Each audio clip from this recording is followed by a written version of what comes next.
Assalamualaikum warahmatullahi wabarakatuh.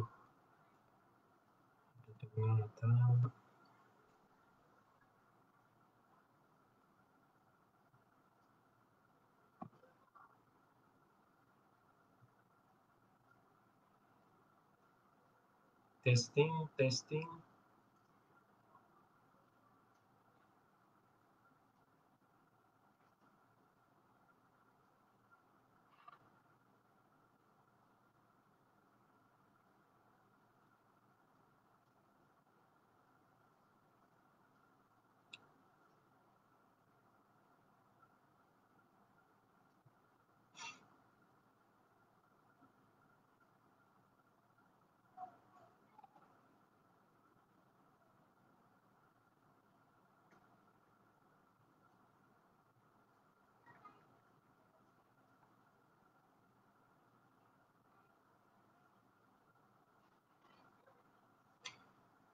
Okey.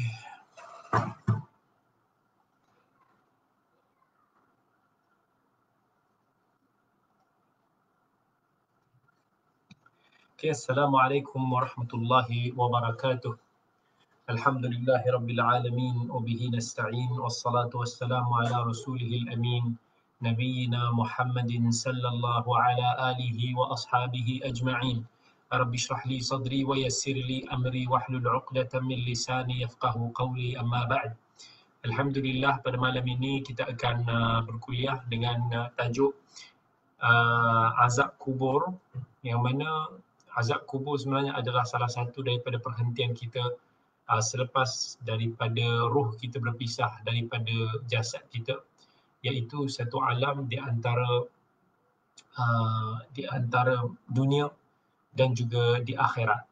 Manusia mau atau tidak mau mesti akan mati, kerana kita tak akan mungkin, mustahil sehebat mana pun kita akan hidup kekal abadi di dunia yang tidak kekal abadi ini. Dan setelah itu kita semua akan dihitung, dihisab oleh Allah Azza wa Jal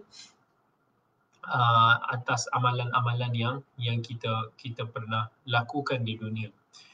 Jadi azab kubur ini adalah salah satu daripada akidah Ahlus Sunnah wal Jamaah, yang mana tak boleh kita ingkari, walaupun sebahagian orang di luar sana yang cuba mengingkari azab kubur kerana ia seolah-olah tidak masuk akal dengan fikiran mereka, dan sebahagian lain juga melihat bahawa apa yang dinyatakan di dalam Quran, di dalam hadis Nabi sallallahu alaihi wasallam berkenaan dengan ujian di dalam kubur ini seolah-olah tidak masuk akal. Dan di sana insya-Allah di hujung nanti kita ada beberapa persoalan yang penting berkaitan dengan topik ini. Tapi sebelum tu, yang pertama sekali kita akan memperkatakan tentang azab kubur ni daripada hadis Nabi sallallahu alaihi wasallam, daripada Al-Quran itu sendiri. Di dalam hadis Nabi sallallahu alaihi wasallam yang sahih, banyak menyebut tentang kengerian, kita kata kengerian alam kubur ni. Bukan satu benda yang kita boleh ambil ringan. Dan kalau kita bayangkan sekarang ni pun, kalau kita lalu di malam hari sebegini, kita lalu tepi-tepi kubur kan, apa yang kita rasa? Kita rasa takut. Ada orang dia rasa takut hantu. Tapi kalau kita ada sekelumit iman, kita seharusnya akan terfikir yang satu hari nanti itulah tempat kita. Bayangkan gelap, bayangkan dalam keadaan yang sepi, bayangkan tempat yang orang cuba nak jauhi. Di situlah jasad kita akan bersemadi kalau kita masih berjasad ketika mati nanti. Dalam hadis yang diriwayatkan oleh Imam Tirmizi rahimahullah, Uthman bin Affan radhiyallahu an, bila mana berdiri ataupun menjenguk kubur, beliau akan menangis sampai basah janggut-janggutnya kerana linangan air mata. Sampai kan ada orang sahabat dia pun kata dekat Uthman, kamu pernah disebutkan tentang atau diceritakan tentang syurga, tentang neraka, kamu tak menangis pun. Tapi bila kamu melihat kubur, diceritakan tentang kubur, kamu menangis, kenapa? Uthman pun jawab, kerana aku pernah mendengar Nabi SAW bersabda, Al-qabru awwalu manazilul akhirah. Fama in naja minhu fama ba'dahu aysara min. Wa in lam yanju minhu fama ba'dahu ashaddu min. Nabi SAW pernah beritahu bahawa kubur ini adalah rumah pertama di akhirat. Kalaulah kita berjaya, kita selamat di alam kubur, maka apa yang selepas daripada itu akan lebih mudah bagi kita. Tetapi kalau kita tidak berjaya dengan ujian di alam kubur, apa yang akan datang selepas itu lebih dahsyat daripada ia. Dan Nabi SAW pernah sebut, Ma ra'aitu manzaran qattun illa al-qabr afdha' min. Aku tak pernah melihat satu pemandangan yang dahsyat melainkan kubur, alam kubur itu lebih ngeri, lebih dahsyat daripada pemandangan itu. Hadis riwayat At-Tirmidzi rahimahullah.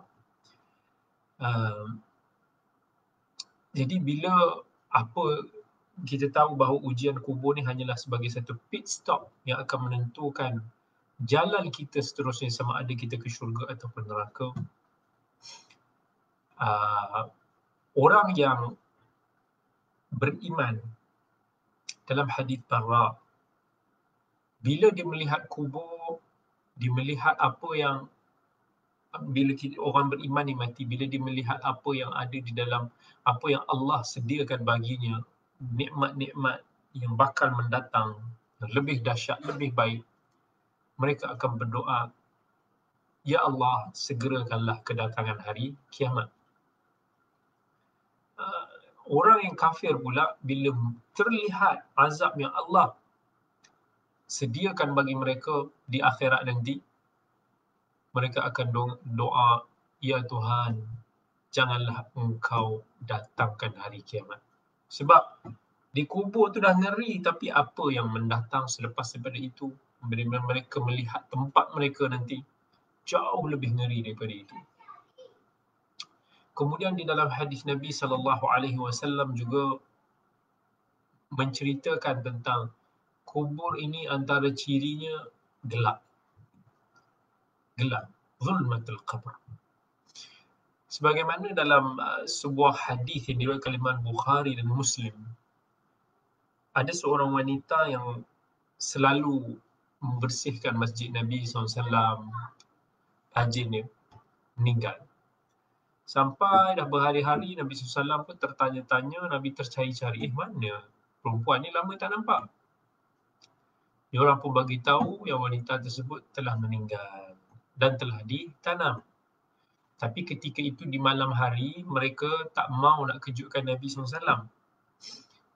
Lalu Nabi SAW pun minta kepada sahabat-sahabatnya untuk ditunjukkan mana kubur wanita tersebut. Nabi pun datang, Nabi salatkan dia. Kemudian Nabi beritahu, Inna hadhil qubur mali'atun zulmatun ala ahliha.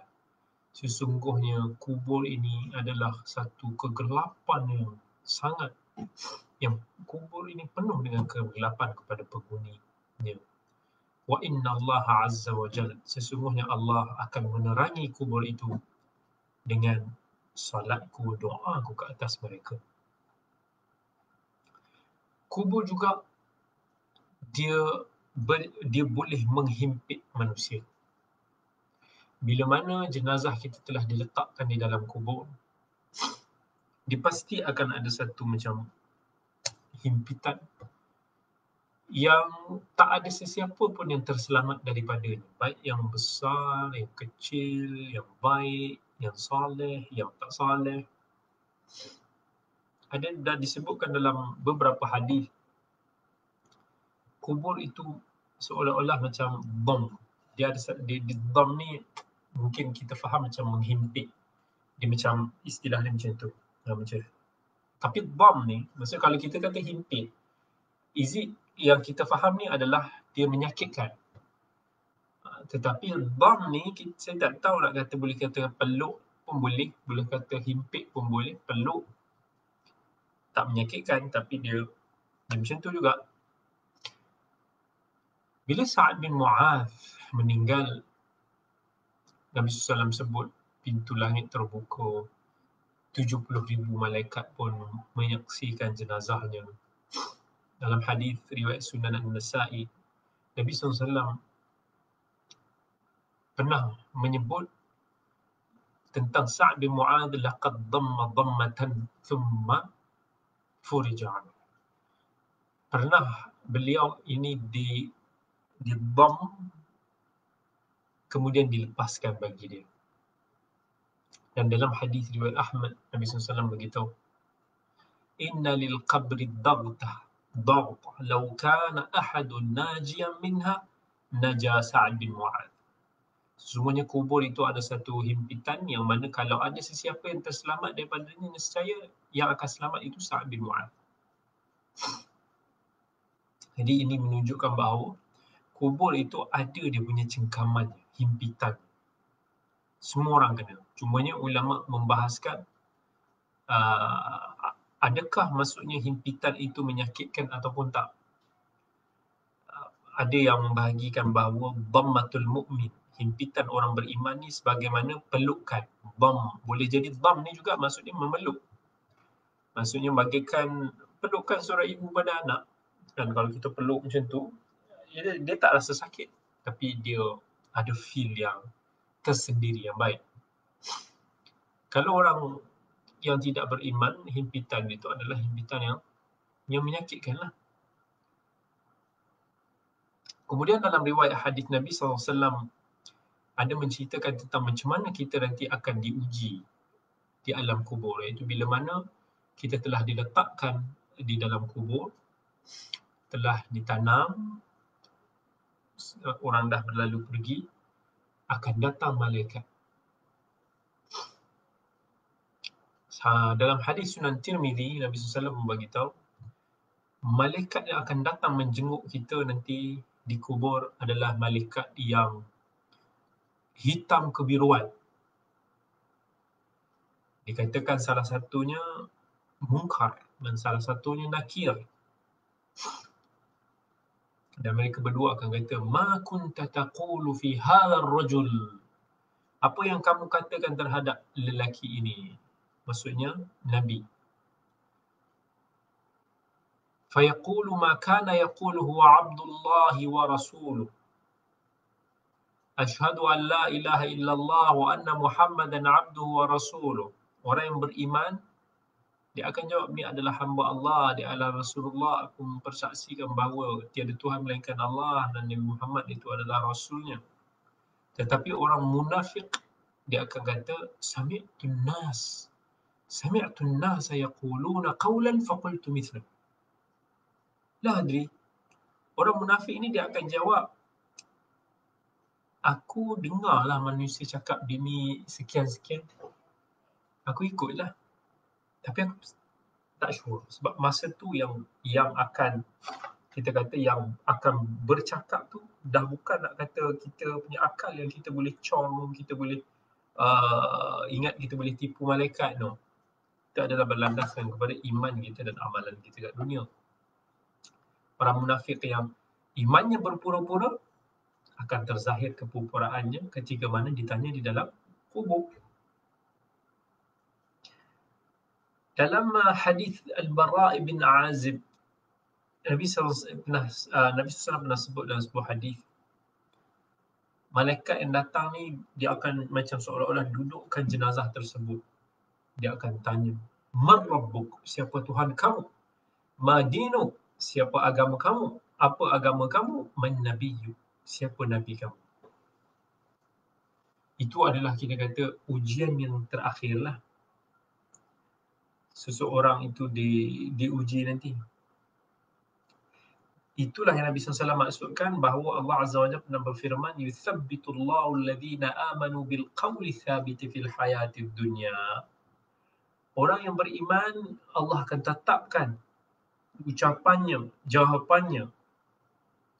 Dan mereka ini akan menyebut Rabbi Allah, Tuhanku adalah Allah. Dinil Islam, agama aku Islam, wa Nabi Muhammadin, dan Nabi aku adalah Muhammad sallallahu alaihi wasallam. Dan malaikat akan menyeru daripada langit, oh, dia memang betul.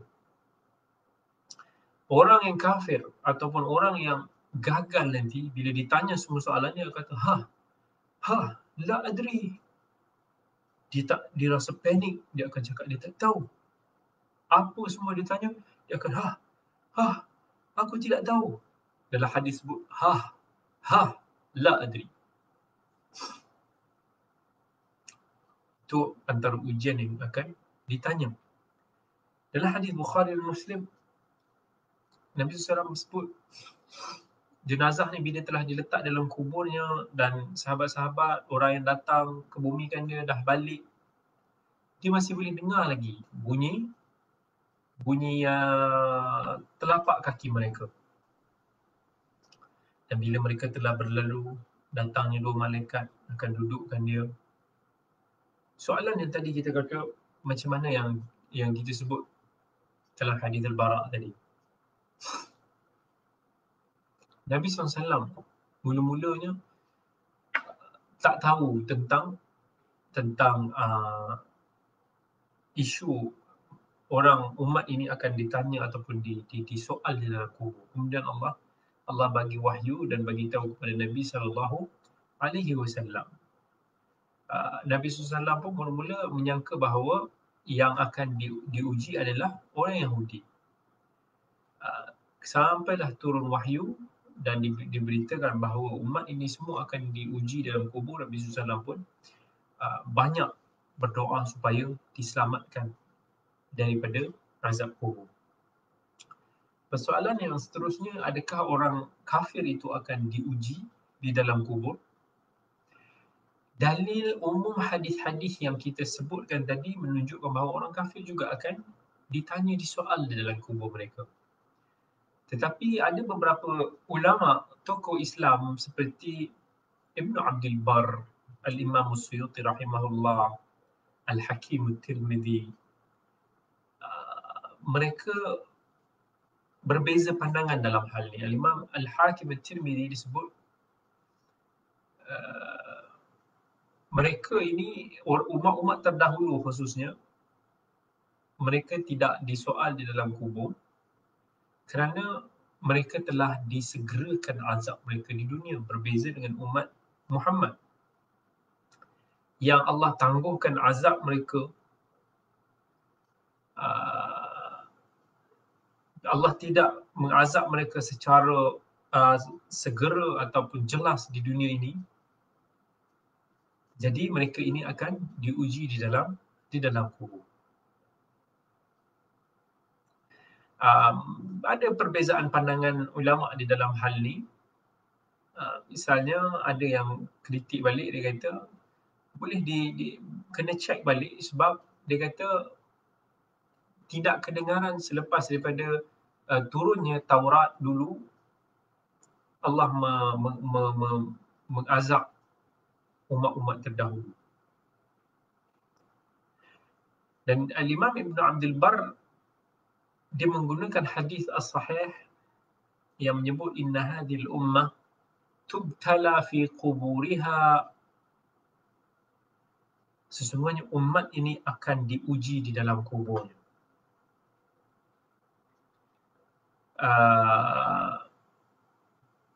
Dan hadis-hadis yang sahih menunjukkan bahawa ujian kubur ini bukan khas kepada orang beriman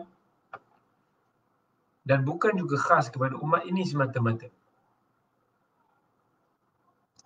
Inilah yang ditegaskan oleh Abdul Haq Al-Ishbili, Ibn Al-Qayyim, Imam Al-Qurtubi, As-Saffaraini dan lain-lain. Persoalan lain, adakah orang-orang yang tidak mukallaf akan diuji juga di dalam kubur? Umum yang kita faham daripada dalil-dalil yang disebutkan, ujian kubur ini umum meliputi semua mukallaf kecuali para nabi yang ada perselisihan. Ada juga perbahasan dari sudut orang yang mati syahid. Tetapi dalam bab orang yang tak mukallaf seperti anak kecil, seperti orang-orang gila,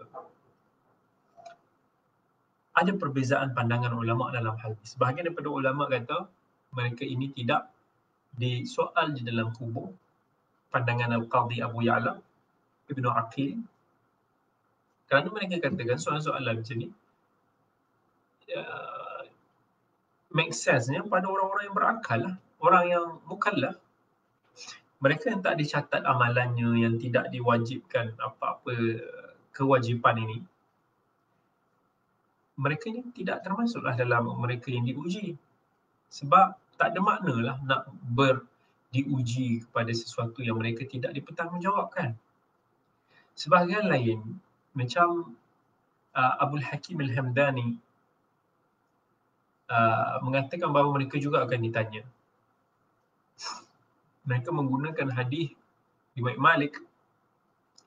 Nabi SAW ketika solat ke atas seorang kanak-kanak, solat jenazah pada kanak-kanak, Nabi kata, Allahumma qih adabal qabr wa fitnatil qabr. Ya Allah, engkau nyahkan darinya azab kubur dan ujian kubur. Dan pandangan ini sesuai dengan mereka yang mengatakan bahawa golongan ini akan ditanya di akhirat dan mereka ini akan menjawab di akhirat. Ini adalah pandangan majoriti lah, ramai daripada para ilmuwan ahli sunnah.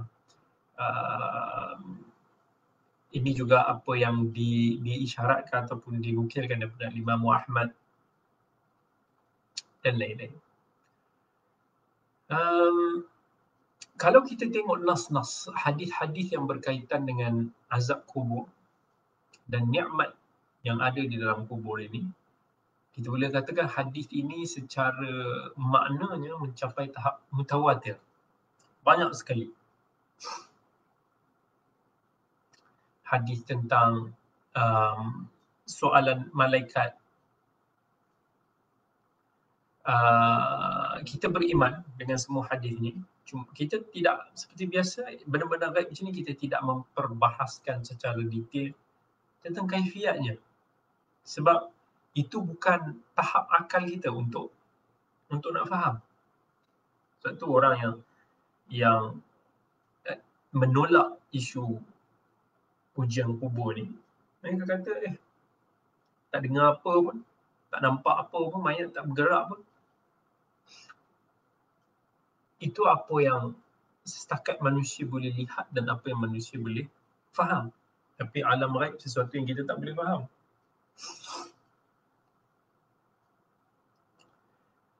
Jadi kalau ulama membahaskan bahawa ruh itu akan dikembalikan ke dalam jasad untuk disoal, diazab umpamanya, maka ia bukanlah seperti keadaan di dunia yang kita lihat dan kita faham. Dia ada cara, dia ada rupanya yang tersendiri.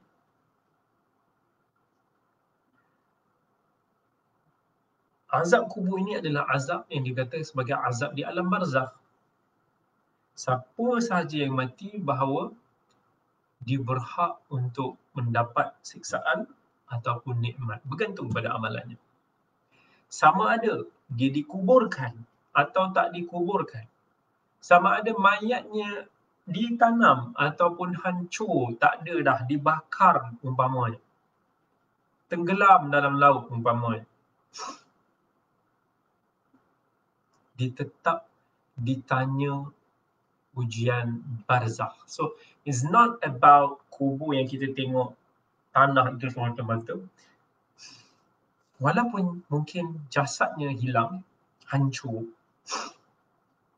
tetapi ruhnya ada dan dia akan ditanya di alam barzakh. So kita kena memahami nas-nas ini jangan terlalu rigid dan jangan over sangatlah. Golongan-golongan falsafah, atheis, antara mereka yang suka, yang mengingkari azab kubur ni, tak dikata it's not real. Kita tengok kubur tak ada apa pun. Sebahagian golongan Khawarij, sebahagian daripada Mu'tazilah pun sama.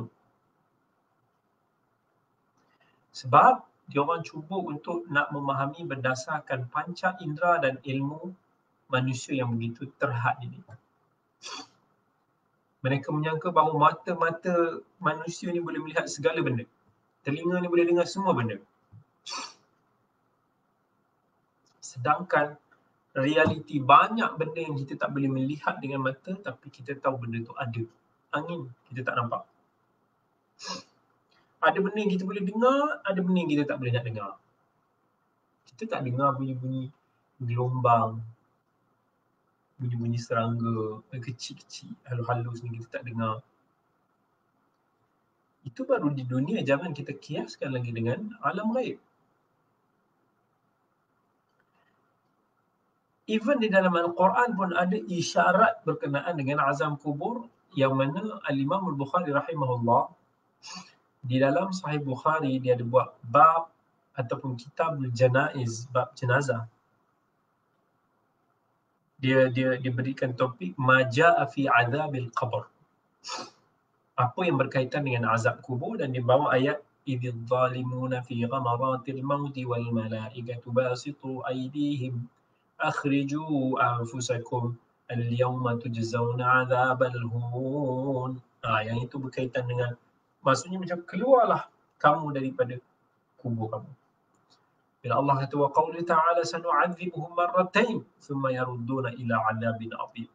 Kami akan azab engkau 2 kali. Yang mana mufassir kata salah satunya adalah di alam barzakh nanti.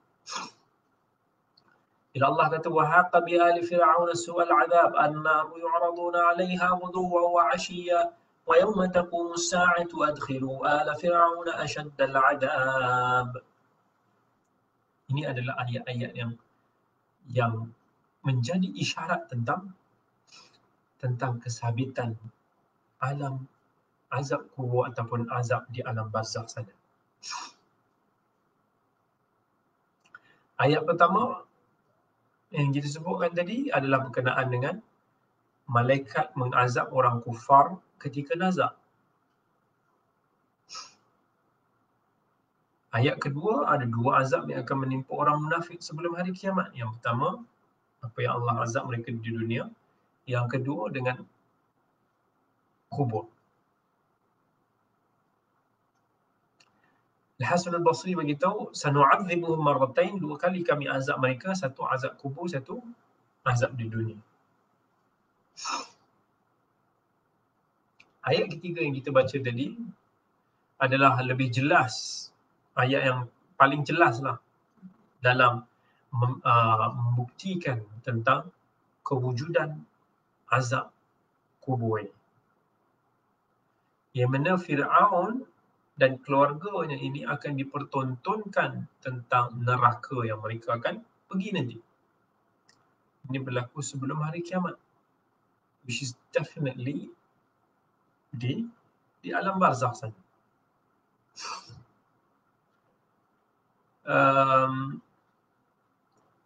Dalam hadis Aisyah radhiyallahu anha, riwayat Bukhari, seorang Yahudi wanita ni, dia pernah berjumpa dengan Aisyah, lalu dia sebut tentang azab kubur.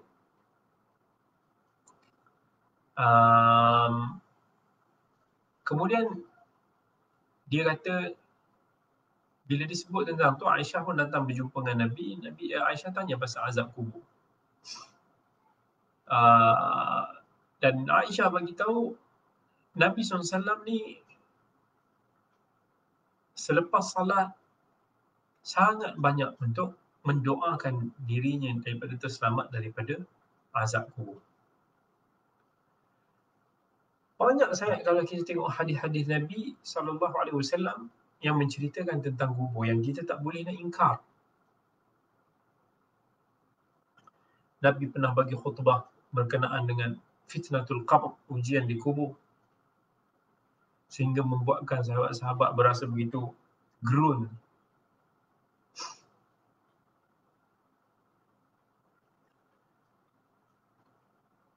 Jadi azab kubur satu yang kita tak boleh nak ingkar.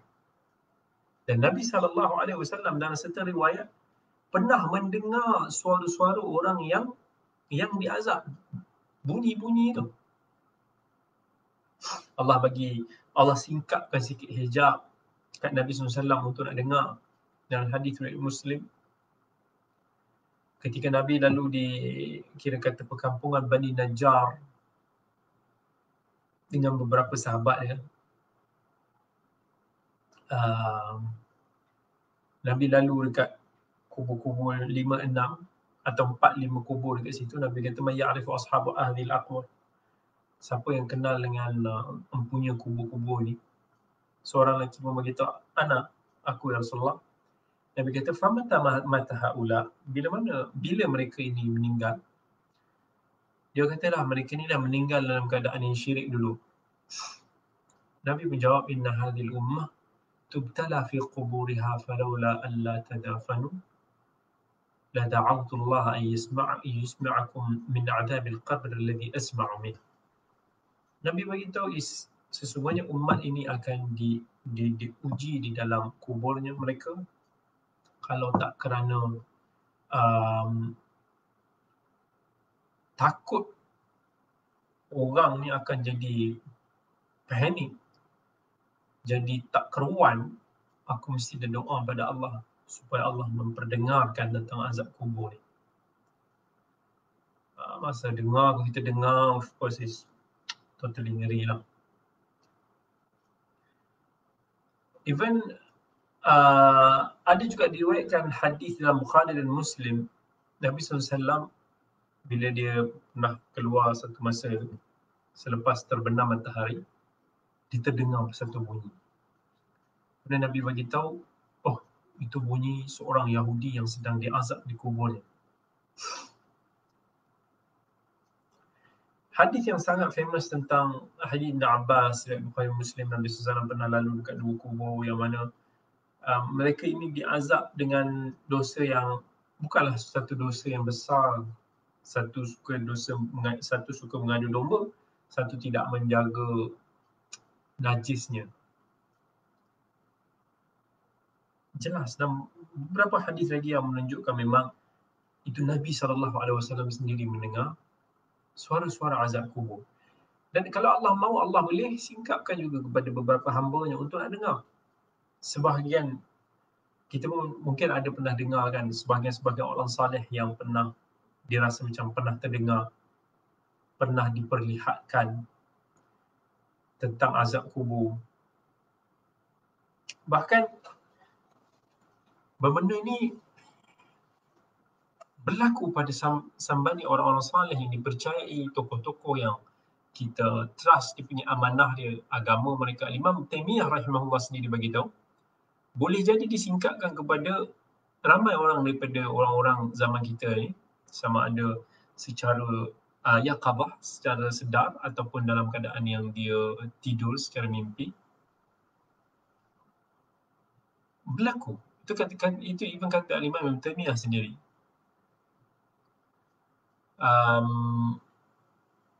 Dan beliau dalam Majmu' al-Fatawa sini ada menukilkan beberapa peristiwa, kisah yang orang ceritakan dalam bab tersebut, yang mereka terdengar, yang mereka seolah-olah melihat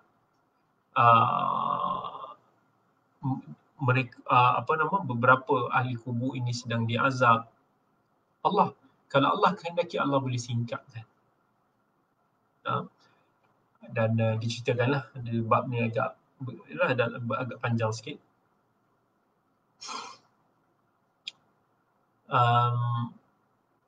Dan kemudian banyak lagi kalau kita nak sebut riwayat yang diceritakan tentang macam mana orang beriman ini akan dilapangkan di dalam kuburnya, dipertontonkan syurga, tempatnya di syurga nanti kepadanya. Sebaliknya orang-orang yang direnyak, dihemput dengan besi, menjerit-jerit, ada diceritakan dalam hadis-hadis yang sahih. Orang beriman sampai boleh diperluaskan kuburnya 70 hasta. Dipenuhi dengan kehijauan sampailah hari mereka dibangkitkan.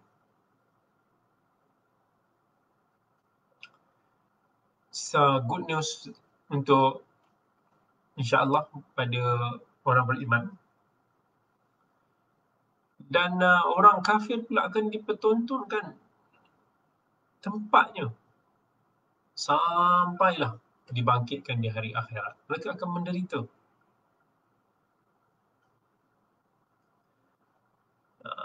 So penting sekali kita doalah semoga kita boleh selamat daripada azab-azab kubur. Itu yang paling sekali saya takut. Jadi dalam hadis ada menyebut tentang beberapa amalan yang ataupun faktor yang boleh menyebabkan kita terdedah kepada azab kubur. Yang pertama, kita tak menjaga daripada najis air kencing kita tak peduli dimercik ke, kena balik pakaian kita ke dan sebagainya. Dan juga orang yang selalu mengadu domba. Ini hadis yang kita sebutkan tadi pada hadis Ibnu Abbas.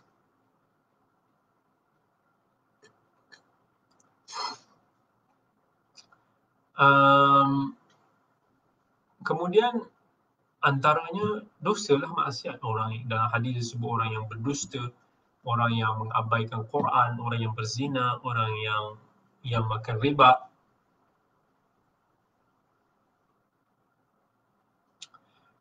Ini semua ada disebutkan dalam hadis mereka-mereka yang tidak terselamat daripada azab kubur.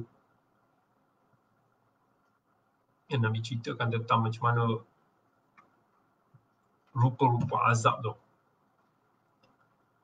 Satu kisah lah. Hadis ni ada diriwayatkan dalam Bukhari. Siapa yang nak rujuk lebih lanjut, boleh tengok bab al-janaiz, kitabul janaiz dalam Sahih al-Bukhari. Ada menceritakan tentang beberapa faktor-faktor yang menyebabkan kita diazab di alam dalam kubur. Orang yang berhutang dalam hadis tu ada sebut dia akan terkurung lah, macam itulah kita kata di dalam kuburnya sampai dilunaskan.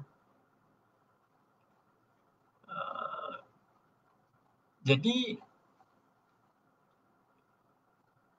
kita cubalah untuk nak menghindarkan daripada asbab-asbab yang boleh menyebabkan kita diazab oleh kubur, dalam kubur ini, dan kita amalkan macam mana Nabi SAW ajarkan kepada kita. Banyak-banyakkan kita mohon perlindungan kepada Allah daripada ujian ataupun azab kubur.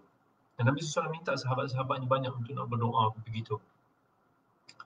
Dalam hadis Aisyah radhiyallahu an pun tadi yang kita ada sebutkan tadi, Aisyah beritahu, aku tak melihat Nabi SAW ni dia banyak berdoa supaya dijauhkan daripada azab kubur selepas dia salat. Maksudnya sebelum dia bagi salam. Doa apa dia? Allahumma inni a'udzubika minal ajzi wal kasal wal jubni wal bukhli wal haram wa a'udzubika min adzabil qabr wa a'udzubika min fitnatil mahya wal mamat. Antaranya Nabi kata, ya Allah, aku berlindung kepadamu daripada azab kubur, daripada ujian dunia dan ujian mati. Riwayat Aisyah yang lain menyebutkan dengan beberapa lafaz yang lebih kurang begitu juga. Nabi SAW pesan kepada sahabat dia, ta'awwadhu billahi min azabil qabr. Mintalah perlindungan kepada Allah daripada azab kubur. Dan sahabat pun beritahu, na'udzu billahi min azabil qabr. Dan kami berlindung kepada Allah daripada azab kubur. Nabi minta sahabat-sahabatnya minta supaya berkali-kali dalam banyak riwayat supaya diselamatkan daripada azab kubur, daripada azab api neraka, daripada azab ujian fitnatul masihid dajjal, fitnah di dunia dan di akhirat.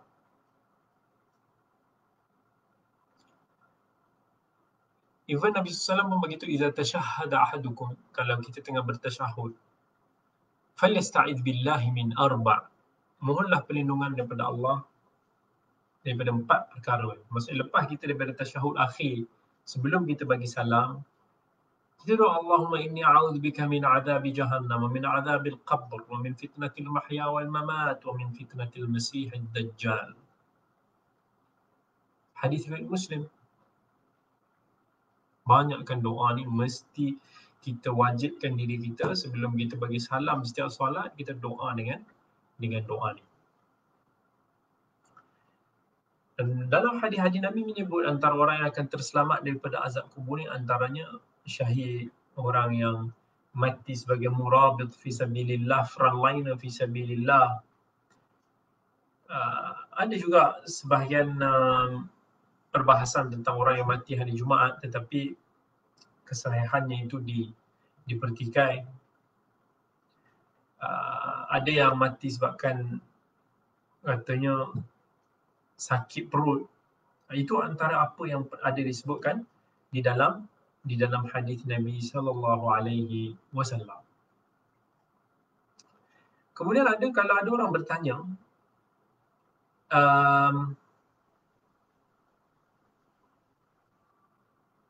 dia maksudnya dia nak tanya tentang adakah roh ini, adakah maksudnya azab kubur ni ataupun kenikmatan di alam kubur ini dia akan dikenakan atau dirasai oleh ruh dan jasad together ataupun pada roh sahaja. Kalau kita kata jasad ada, adakah dia jasad tu masih hidup? Quran ada sebut orang syuhada dia tak mati. Apa maksud dia? First kali, kalau nak sebut tentang isu adakah orang mati ni dia tak dengar apa-apa daripada perbualan orang yang hidup, Allah sebut dalam Quran, "Ma anta bimusmi'in man fil qubur." Kamu tidak akan mampu memperdengarkan kepada orang yang telah mati di dalam kubur. Fa innaka la tasma'ul mauta. Dan akidah Ahli Sunnah wal Jamaah mensabitkan bahawa di sana ada ujian dan azab yang perlu ditempuh dan ada kehidupan di alam barzakh sana. Ayat tadi kita dah sebut banyak.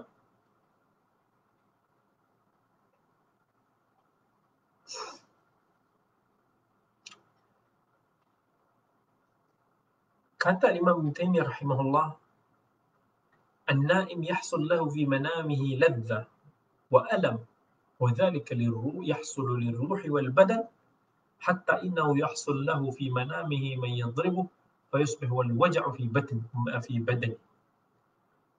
Satu jawapan Ibn Taymiyah beritahu is, kalau kita tidur,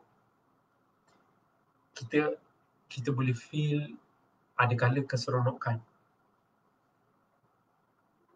Kita boleh ada rasa sedih, ada rasa sakit. Yang mana kalau ikut dalam mimpi itu, dia berlaku mungkin pada minda kita. Tetapi sometimes dia boleh very efektif sampai kita terasa macam kat badan tu, terasa.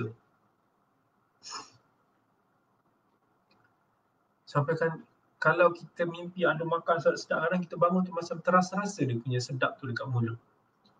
Benda ni wujud, not all, tapi berlaku.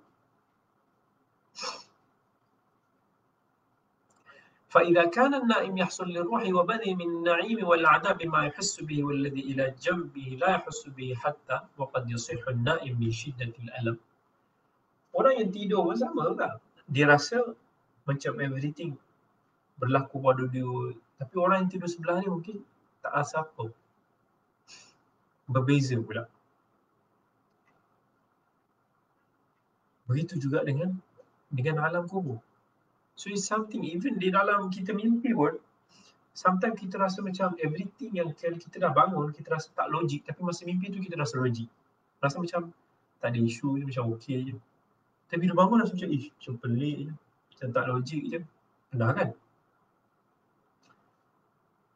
Ni kehidupan kita kat dunia, kita dah tak boleh nak memahaminya. Masa kita tidur, tiba-tiba kita terbang, tiba-tiba kita boleh entah apalah feeling ni. Masa nak mimpi, tak ada rasa apa.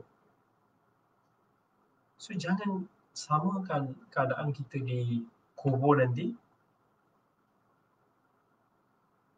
dengan ketika kita hidup.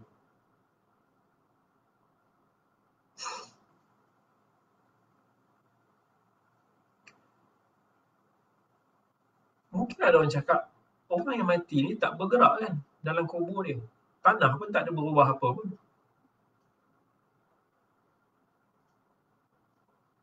Sama lah, maksudnya kita tak faham lagi dengan alam barzakh di sana yang sedang dialami oleh mereka. Kita tak boleh rasa sekarang. Kita tak dapat lihat. Macam kita tidur pun, orang sebelah kita yang jaga dia tak nampak apa yang kita sedang lalui ketika itu. So, jangan kita kiaskan dengan neraca akal kita sekarang semata-mata. Kita beriman dengan segala apa yang telah dikhabarkan oleh Allah dalam Al-Quran, apa yang telah Nabi SAW sampaikan kepada kita.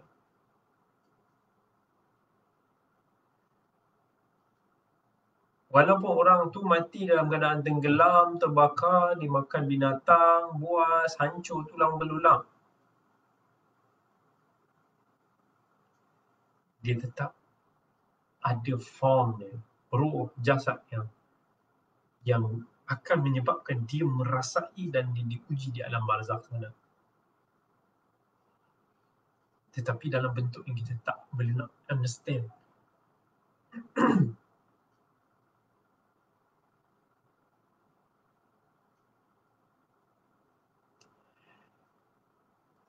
Adakah azab kubur ini akan berterusan sampai ke hari kiamat?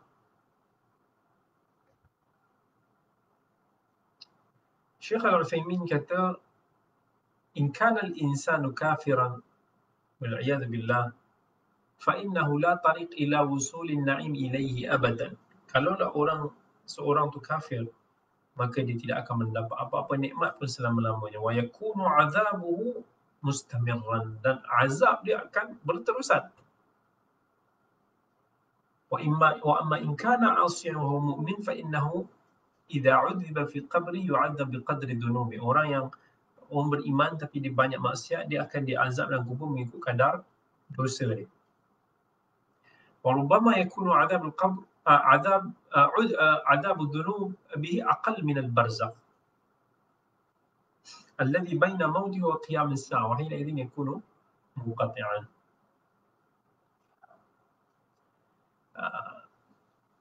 Dan hadis yang kita bacakan tadi itu menunjukkan bahawa sama ada azab ataupun nikmat itu akan berterusan dirasai sampailah nanti akan dibangkitkan. Jadi